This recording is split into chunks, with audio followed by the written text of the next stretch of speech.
اللہم صلی علی سیدنا محمد و علی آل سیدنا محمد وبارک وسلم۔ اللہ رب العزت قرآن مجید فرقان حمید میں اپنے محبوب علیہ الصلوۃ والسلام کی شان کو بیان کرتے ہوئے فرماتا ہے وَمَا أَرْسَلْنَاكَ إِلَّا رَحْمَةً لِلْعَالَمِينَ، ہم نے بے شک آپ کو تمام جہانوں کے لیے رحمت بنا کر بھیجا ہے۔ حضور علیہ الصلوۃ والسلام ہمارے لیے کیسی رحمت بن کر آئے ہیں، یا حضور علیہ الصلوۃ والسلام کی جو رحمت کی چھتری ہے اس سے کیسے رحمت برس رہی ہے، اور آج ہم کیسے اس رحمت کی ناشکری کر رہے ہیں۔ بس یہ ایک چھوٹا سا نقطہ ہے، بیان آج کا کوئی نہیں ہے، آپ نے توجہ کے ساتھ سننا ہے کہ حضرت صاحب بولتے جا رہے ہیں آخر کہنا کیا چاہتے ہیں۔ حضرت صاحب بولتے جا رہے ہیں آخر کہنا کیا چاہتے ہیں، تو جو آپ کے اندر سے آواز آئے بس آج کے بیان کا وہی موضوع ہے۔ دحیہ کلبی رضی اللہ تعالی عنہ قبیلہ کلب کے آپ سردار ہیں، نوجوان ہیں، انتہا درجے کے، بلکہ کہنا چاہیے کہ بلا کے خوبصورت ہیں۔ اللہ نے حسن یوسف کی خیرات ایسی لٹائی ہے دحیہ کلبی رضی اللہ تعالیٰ عنہ کو کہ الفاظ کے اندر وہ بیان نہیں کی جا سکتی۔ آپ صرف اس بات سے اندازہ لگا لیں کہ جس کو حضور علیہ الصلوۃ والسلام فرمائیں کہ یہ کتنا خوبصورت ہے، اس کی خوبصورتی کا عالم کیا ہوگا، کہ ایک ہستی جو خود حسن و جمال کی پیکر ہے اگر وہ کسی کو کہہ رہی ہے کہ یہ کتنا خوبصورت ہے تو ان کی خوبصورتی کو الفاظ کے اندر بیان نہیں کیا جا سکتا۔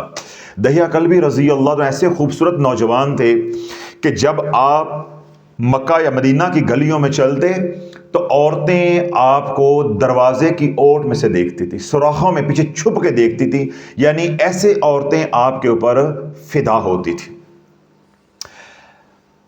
بدقسمتی یہ ہے کہ دحیہ کلبی رضی اللہ عنہ کا جو تعلق ہے وہ ایسے قبیلے کے ساتھ تھا جو قبیلہ بچیوں کو زندہ درگو کرتا تھا، دفن کرتا تھا۔ اللہ کے محبوب علیہ الصلوۃ والسلام کی نگاہ جب دحیہ کلبی رضی اللہ تعالیٰ عنہ پہ پڑی تو حضور علیہ الصلوۃ والسلام ان کا حسن جمال دے کر متاثر ہوئے، اور حضور علیہ الصلوۃ والسلام نے رب کی بارگاہ میں گڑ گڑا کر دعا کی کہ سونیا بنانے میں تو نے کمی نہیں چھوڑی، اپنی عطا میں کوئی کمی نہیں چھوڑی، حسن یوسف نچھاور کر دیا ہے، اے اللہ اگر ایمان بھی دے دے تو تیرے خزانوں میں کوئی کمی رہ جائے گی، اتنا خوبصورت بنا کے اس کو جہنم میں جلائے گا تو ایمان بھی دے دے۔ اب حضور علیہ الصلوۃ والسلام نے دحیہ کلبی رضی اللہ عنہ کو یہ کہ دعا دی، اللہ سے دعا مانگی ان کے لیے۔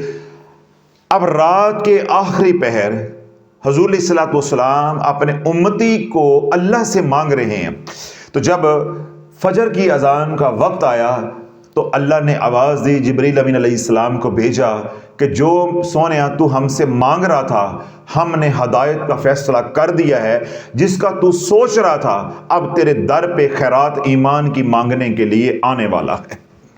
ادھر حضور علیہ الصلوۃ والسلام نے فجر کی نماز پڑھائی، تو جس طرح سرکار علیہ الصلوۃ والسلام کا معمول تھا، آپ کی عادت مبارکہ تھی کہ اب نماز پڑھا کے مسجد میں ہی تشریف فرما ہوتے، تو حضور علیہ الصلوۃ والسلام نماز پڑھا کے جب فارغ ہوئے، صحابہ بیٹھے تھے تو ادھر سے دحیہ کلبی رضی اللہ عنہ مسجد میں داخل ہوئے۔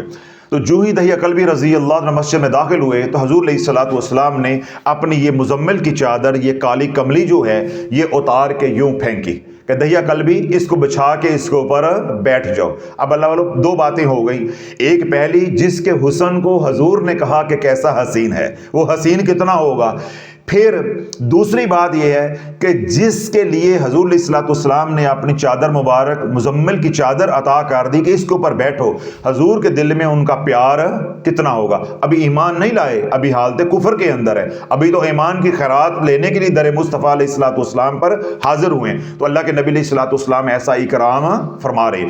تو دور سے جب سرکار علیہ الصلوۃ والسلام نے یہ مزمل کی چادر، یہ کملی عطا کی تو دحیہ کلبی رضی اللہ عنہ، میں نے پہلے کیا تعارف کروایا ہے کہ وہ قبیلہ کلب کے سردار ہیں، تو سردار کو معلوم ہوتا ہے کہ سردار کی عزت کیا ہوتی ہے۔ حضور علیہ الصلوۃ والسلام دونوں جہاں کے سردار ہیں تو وہ اپنے قبیلے کے سردار ہیں، چاہے چھوٹے سردار ہیں تو سردار ہیں، انہیں معلوم ہے کہ یہ جو سردار ہیں یہ بہت بڑے سردار ہیں، تو سردار کی چادر کو میں نیچے بچا نہیں سکتا۔ تو دحیہ کلبی رضی اللہ عنہ وہ چادر کو جو ہے وہ یوں لیا اور اس کو چوم کے آنکھوں کے ساتھ لگایا اور پھر اپنے سر پہ یوں رکھ کے تو حضور علیہ الصلوۃ والسلام کے سامنے منگتے بن کر بیٹھ گئے کہ یا رسول اللہ، جو اسلام آپ لوگوں کے سامنے پیش کر رہے ہیں وہ اسلام میرے سامنے بھی پیش کرے، وہ اسلام میرے سامنے بھی پیش کرے۔ تو حضور علیہ الصلوۃ والسلام نے اسلام کو پیش کیا، ایمان کو پیش کیا، تو دحیہ کلبی رضی اللہ عنہ نے اسلام قبول کر لیا، دائرہ ایمان میں داخل ہو گئے۔ اب یہاں سے بات توجہ کے ساتھ سننی ہے۔ جب دحیہ کلبی رضی اللہ عنہ دائرہ اسلام میں داخل ہو گئے، صحابہ نے مبارک دی، ایک خوشی کا سماں ہے، لیکن دحیہ کلبی رضی اللہ عنہ کچھ سوچ کے پھوٹ پھوٹ کے رونے لگے زاروں قطار۔ اللہ کے محبوب علیہ الصلوۃ والسلام نے پوچھا، دحیہ کیوں روتے ہو؟ عرض کی یا رسول اللہ، ایک گناہ ایسا ہے اس کو یاد کر کے رو رہا ہوں کہ واللہ عالم اللہ وہ معاف کرے گا کہ نہیں، وہ معاف کرے گا کہ نہیں۔ اللہ کے محبوب علیہ الصلوۃ والسلام نے حکمن پوچھا، وہ آخر وہ کون سا گناہ ہے جس کو سوچ کے تم رو رہے ہو اور یہ کہہ رہے ہو کہ اللہ معاف نہیں کرے گا؟ تو دحیہ کلبی رضی اللہ عنہ عرض کرنے لگے، یا رسول اللہ، میں قبیلہ کلب کا سردار ہوں اور ہمارے قبیلے کے اندر بچیوں کو زندہ رہنے کا حق نہیں ہے، لڑکیوں کو زندہ رہنے کا حق نہیں ہے، ہماری ریت ہے، ہماری روایت ہے کہ ہم زندہ درگو کر دیتے ہیں۔ تو یا رسول اللہ، میں نے 70 گھروں کی بچیوں کو اپنے ہاتھ سے زمین میں اتارا ہے زندہ، تو آج میں ان کو یاد کر کے رو رہا ہوں کہ میں نے ایسا ظلم ڈھایا ہے، ایسا گناہ کیا ہے کہ ایمان تو میں لے آیا ہوں، ہو سکتا ہے کہ مجھے میرا اللہ یہ گناہ معاف نہ کرے اور میرا مواخذہ یا میرا محاسبہ قیامت والے دن بھی ہو کہ مجھے مقتولین یعنی ہوں اور ساتھ قاتل، مجھے ان کا قصاص وہاں دینا پڑے، حساب وہاں دینا پڑے، یعنی جن کو میں نے قتل کیا ہے وہ وہاں انصاف مانگ لیں، تو میں کیا کروں گا؟ جب یہ ساری باتیں حضور علیہ الصلوۃ والسلام کی بارگاہ میں کیں تو فوراً جبریل امین علیہ السلام تشریف لے کر آئے اور آ کر عرض کی کہ رب فرماتا ہے کہ دحیہ کو یہ خوشخبری سنا دیجئے کہ جو تو کر چکا وہ زمانہ جاہلیت میں تھا، اب تو نے کملی والے کا کلمہ پڑھ لیا ہے، ہم نے سارے گناہ تیرے معاف کر دیے ہیں، ہم نے سارے گناہ تیرے معاف کر دیے۔ اب بات ختم ہو گئی۔ جب بات ختم ہو گئی تو تھوڑی دیر کے بعد دحیہ کلبی رضی اللہ عنہ پھر رکت طاری ہو گئی، پھر آپ رونے لگے۔ اب اللہ کے نبی علیہ الصلوۃ والسلام نے پوچھا کہ دحیہ اب کیوں روتے ہو؟ یا رسول اللہ، ایک گناہ اور بھی ہے، ایک گناہ اور بھی ہے، وہ مجھے بھولتا نہیں ہے، اس کے بارے میں رب کیا کہتا ہے، کیا میرا اللہ وہ گناہ بھی معاف کر دے گا؟ تو اللہ کے محبوب علیہ الصلوۃ والسلام نے پوچھا کہ وہ گناہ کیا ہے؟ تو دحیہ کلبی رضی اللہ عنہ نے عرض کی، یا رسول اللہ، میری اہلیہ میری بیوی امید سے تھی تو میں سفر پہ چلا گیا، جب میں سفر پہ جانے لگا تو میں نے اپنی بیوی کو نصیحت وصیت کی کہ اگر تو بیٹا ہو تو اچھی پرورش کرنا تاکہ سردار کا بیٹا بھی کل سردار بنے، اور اگر بیٹی ہو تو اس کو ہوتے ہی زندہ درگو کر دینا ہے، اس کو مار دینا ہے۔ جب میں واپس آیا سفر سے تو 3-4 سال کا عرصہ گزر چکا تھا۔ جب میں گھر پہنچا، میں نے اپنے گھر کے دروازے پہ جب دستک دی تو ایک چھوٹی بچی نے آ کے میرا استقبال کیا، دروازہ کھولا اور اس نے پوچھا کون ہو؟ تو میں نے اسے پوچھا کہ تم کون ہو؟ تو اس نے کہا کہ میں اس گھر کے مالک کی بیٹی ہوں۔ تو میرے منہ سے یہ نکل گیا کہ میں اس گھر کا مالک ہوں۔ تو جو ہی میرے منہ سے یہ نکلا کہ میں اس گھر کا مالک ہوں تو وہ میرے ٹانگوں کے ساتھ بابا بابا کہتے لپٹ گئی۔ جو ہی وہ میرے ٹانگوں سے لپٹی اور اس نے بابا بابا کہا تو میرے اندر وہی سرداری والا تکبر، وہی سرداری والا غصہ، وہ غیرت آئی کہ ہم بچیوں کو برداشت نہیں کرتے۔ تو میں نے بیٹی کو دور جو ہے وہ پھینکا اور جا کے اس کی ماں کے ساتھ جھگڑنے لگا کہ جب میں گیا تھا تو میں یہ نصیحت کر کے گیا تھا، اگر بیٹی ہو گئی جس کو زمین میں اتار دینا ہے تو تو نے اس کو پالا کیوں ہے؟